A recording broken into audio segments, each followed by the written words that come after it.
பெரியாருடைய கருத்துக்களை எடுத்து கூறுவதற்காக வந்திருக்கின்றார்கள்.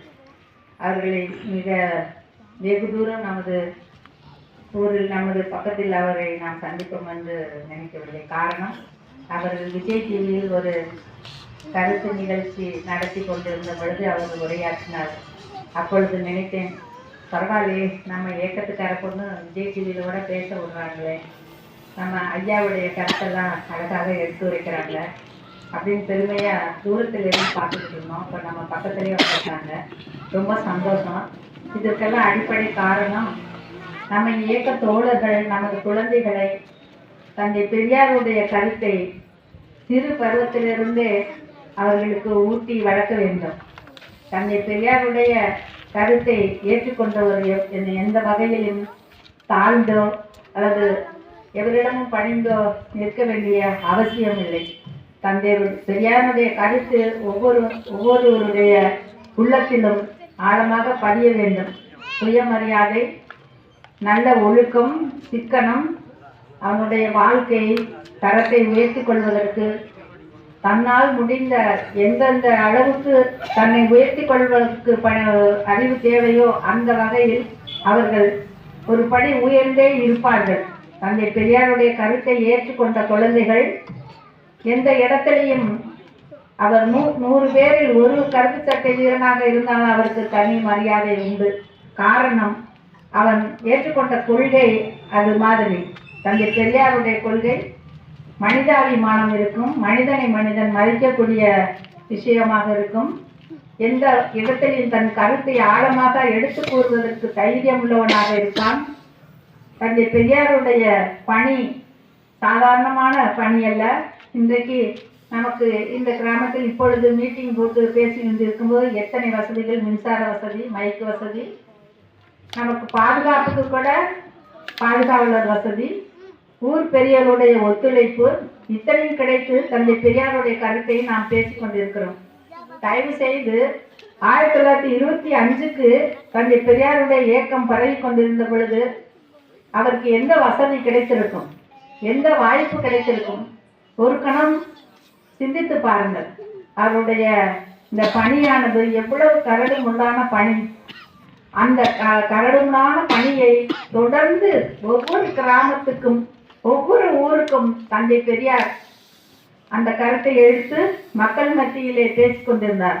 அவருக்கு கிடைத்த வெகுமானம் பல வகையில் அவருக்கு கஷ்டத்தை ஏற்றுக்கொண்டார். ஆனால் அதை எல்லாமே அவர் தன் தோளில் போட்டுக்கொண்டு யாருக்கும் பயப்படாமல், எந்த அரசாங்கத்துக்கு இவர் வழிகாட்டியாகத்தான் இருந்தார் ஒழிய எந்த அரசாங்கத்திலும் பணிந்து போகவே இல்லை. தந்தை பெரியாருடைய கருத்தை தான் மற்ற மாறி வந்த தலைவர்கள் எல்லாம் எடுத்துக்கொண்டு தமிழ்நாட்டை சீர்திருத்தி இன்றைக்கு தமிழ்நாட்டில் மக்கள் மானமும் அறிவோடும் இருக்கிறார்கள். காரணம், பழைய நிலை இல்லை. பழைய நிலையை நினைத்து பார்த்தால் கிட்டத்தட்ட 80 வயது 70 வயதுக்கு முதிர்ந்தவர்களுக்கு தெரியும் அந்த காலத்தில் எப்படி இருந்தது. தமிழ்நாடு மட்டுமல்ல, உலகம் முழுவதும், இந்தியா முழுவதும் இன்றைக்கு மாற்று கருத்து மட்டுமல்ல, அடிமையாகவே வாழ்ந்து கொண்டிருக்கிறார்கள். ஆனால் தமிழ்நாட்டில் அந்த நிலை இல்லை. மனிதனை மனிதனாக மதிக்கக்கூடிய ஒரு அளவுக்காவது அவர்கள் உள் மனதிலே மற்ற கருத்துக்கள் இருந்தாலும், ஆனால் யாரையும் மரியாதை இல்லாமல் பேசுவதற்கு அஞ்சுகிறார்கள்.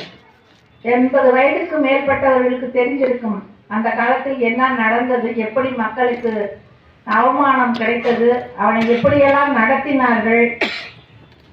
இன்றைக்கு கலெக்டர் அவர்கள் கோயிலிலே சென்று வழிபடுவதற்கு அதிகாரத்தோடு எல்லாரும் சந்தோஷமாக கோயிலுக்குள்ள போகிறார்கள். அதையெல்லாம் பார்க்கிறோம்.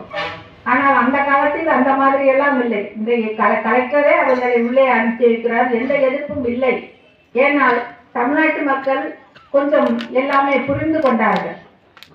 நான் தான் உயர்ந்தவன் என்ற தலக்கணத்தை கொஞ்சம் குறைத்து கொண்டார்கள். அதற்கெல்லாம் காரணம் தந்தை பெரியாருடைய கருத்து. மனிதனை மனிதன் மதிக்க வேண்டும், அவனுக்கு நல்ல அறிவு வேண்டும். அந்த நல்ல அறிவு கொடுக்கவில்லை முன்னோர்கள். கைகட்டி கூலி வேலை செய்து அவர்களை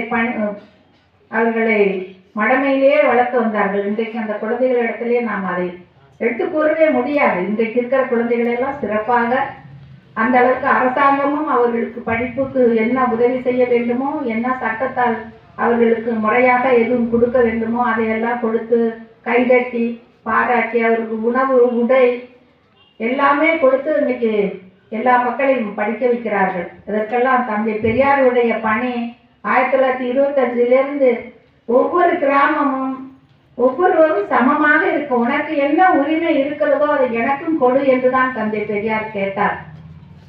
நீ என்ன விரும்புகிறாயோ அதை எனக்கும் கொடு என்றுதான் பெரியார் கேட்டார். உனக்கு என்ன தகுதி இருக்குதோ அது எனக்கும் இருக்கிறது என்று கேட்டார். அவர் சொன்ன கருத்தில் இம்மி அளவும் யாரும் மறுக்க முடியாத கருத்தைத்தான் தள்ளாத வயதிலும் இந்த இந்தியா முழுவதும் மட்டுமல்ல வெளிநாடுகளிலும் சென்று கருத்தை பரப்பினார். அந்த கருத்தை ஐயா ஆசிரியர் அவர்கள் தொடர்ந்து எடுத்துக்கொண்டு பணியாற்றி வருகிறார்கள். கருப்பு சட்டை தோழர்களுக்கு அவர்களுடைய பணியே தந்தை பெரியாரை யார் என்றைக்கு அவர்கள் உள்வாங்கி கொண்டார்கள் அது ஒரு வீரனாகவும் மானமும் அறிவுள்ள ஒரு மனிதனாகவும் இருக்கிறார். காரணம் தந்தை பெரியார் அவர்களுக்கு பூட்டிய கருத்து அந்த மாதிரி. எவ்வளவுதான் அவர்கள் வயதானாலும் அந்த கூட்டம் என்று சொன்னாலே கிளம்பி விடுவார்கள். ஏன்னா அவர்களுக்கு தெரியாததும் அல்ல, தந்தை பெரியார் கருத்தை அவர்கள் புரிந்து கொள்ளாததும் அல்ல.